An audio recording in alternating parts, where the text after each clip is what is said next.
Hello, History of Medicine students, and welcome to the first comment response video of the semester. Throughout the course of the next 15 weeks, I'll periodically be making videos that address some of the things that come up in our discussions. Sometimes the contents of these videos will directly address a question or a set of questions that one of you or several of you have asked in Telegram or perhaps over email. At other times, I will use these comment response videos to give additional information that didn't make it into our lectures because of time constraints or some other reason.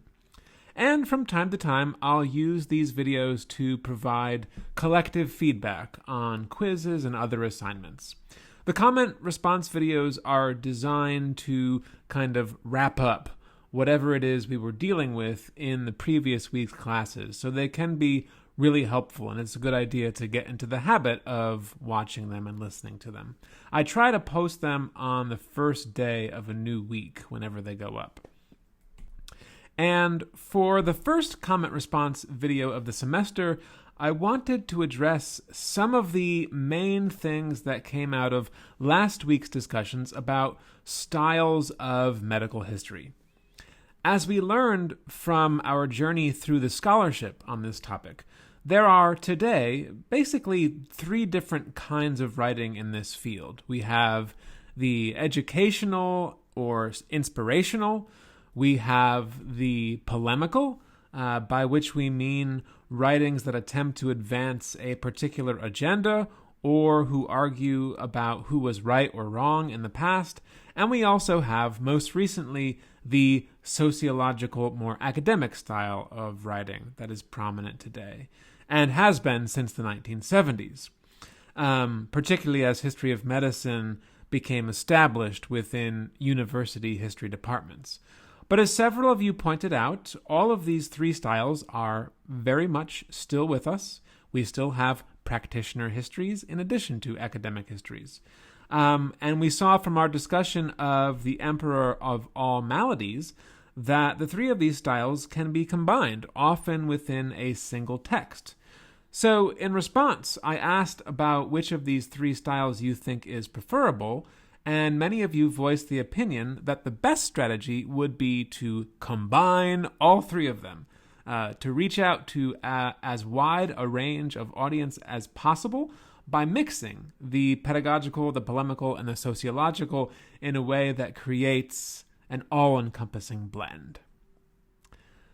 As some of you suggested, while work that functions on all of these three different levels might be deemed the best kind of medical history, actually producing such work is incredibly difficult. But you are not alone in encouraging scholars to approach medical history in such an eclectic, hybridized fashion. In fact, since the end of the battle between the MDs and the PhDs, which characterized much of the 1980s and 90s, partisans on both sides of this erstwhile conflict have come to terms with each other.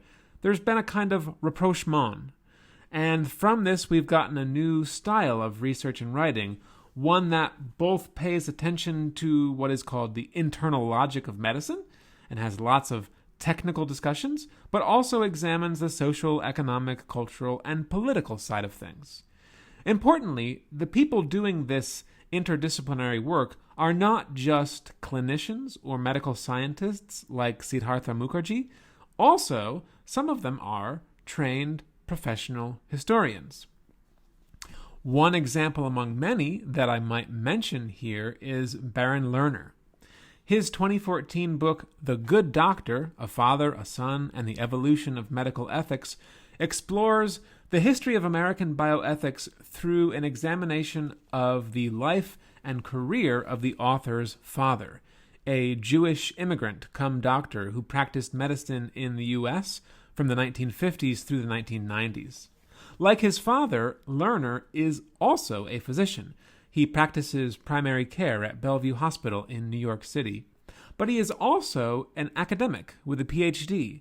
He currently teaches medical history and bioethics at NYU's School of Medicine. So while The Good Doctor is partially a biography of Lerner's father, It situates his father's life within a broader series of historical developments, namely the rise of bioethics in American medicine from the 1950s to the present. As the author has it, his father belonged to an older era in American medicine, the era of paternalism, when it was assumed that the doctor knows best, and when patients were sometimes kept ignorant of their conditions, their treatment options, and their prognoses. By the end of his professional career, Lerner's father had become somewhat of a relic of a bygone age. The ethic of paternalism that he grew up with had been replaced by what we have today, the ethic of patient autonomy, to which Baron Lerner fully subscribes.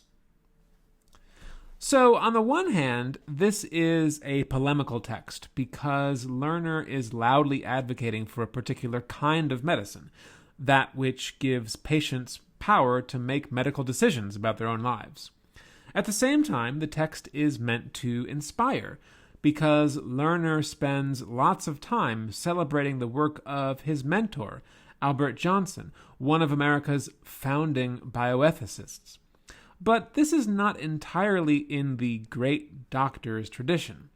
At numerous points throughout the book, Lerner actually criticizes his father quite severely, once for taking payments from drug companies who would give him money for mentioning their products in public talks, and secondly, more seriously, for bringing about the death of his aunt through passive euthanasia, something that his father did without the knowledge or input of anyone else in their family.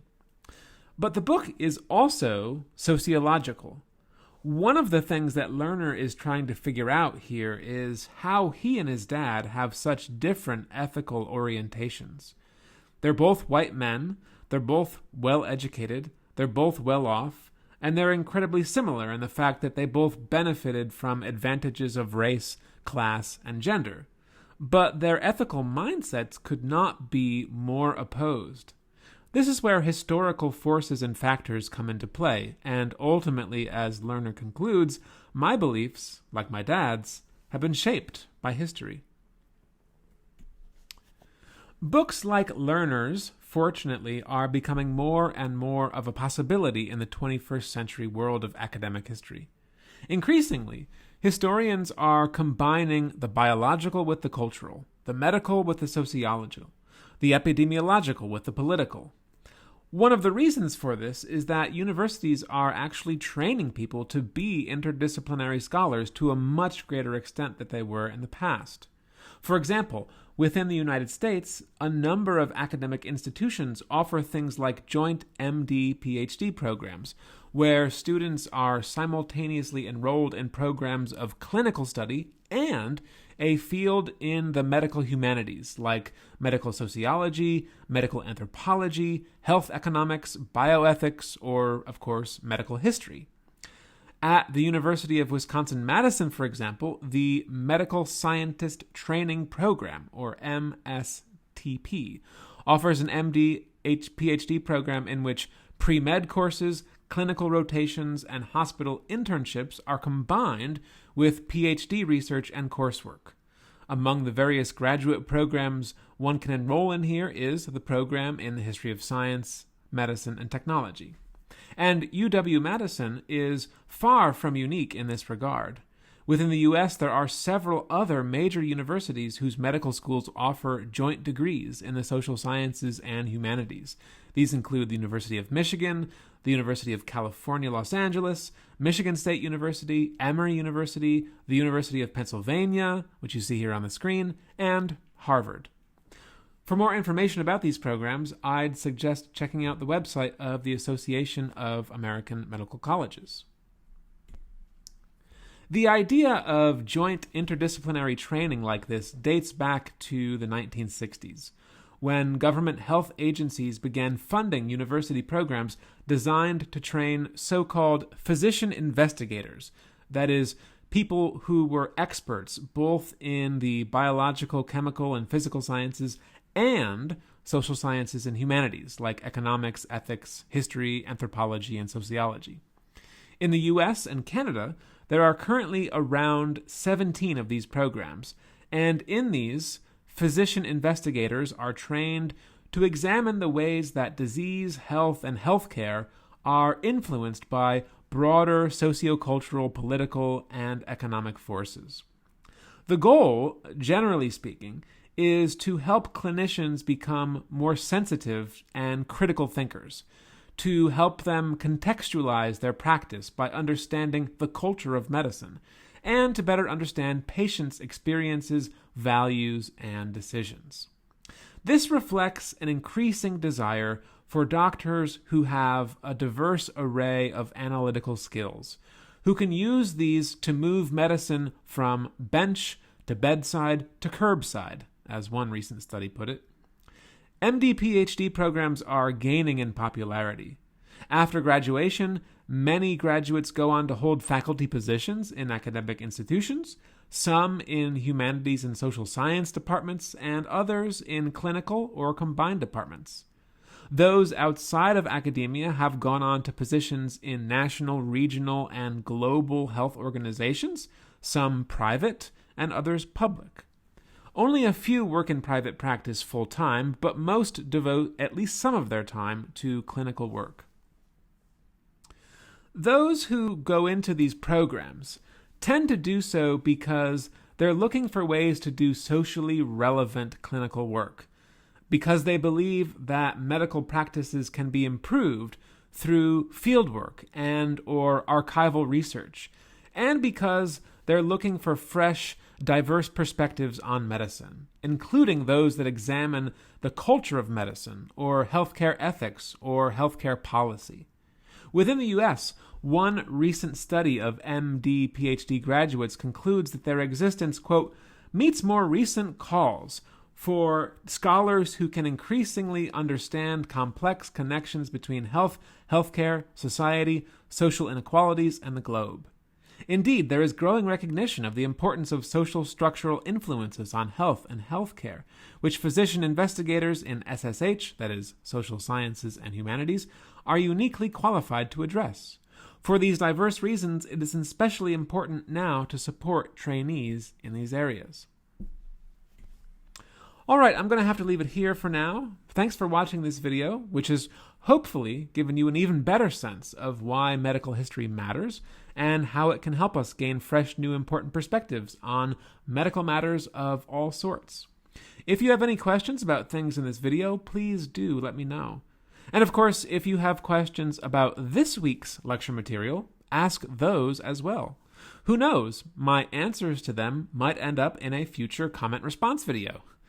I'm really looking forward to getting into our Week 2 content with all of you. For now, be safe and be well, everyone. I'll see you in our virtual classroom real soon. Bye-bye.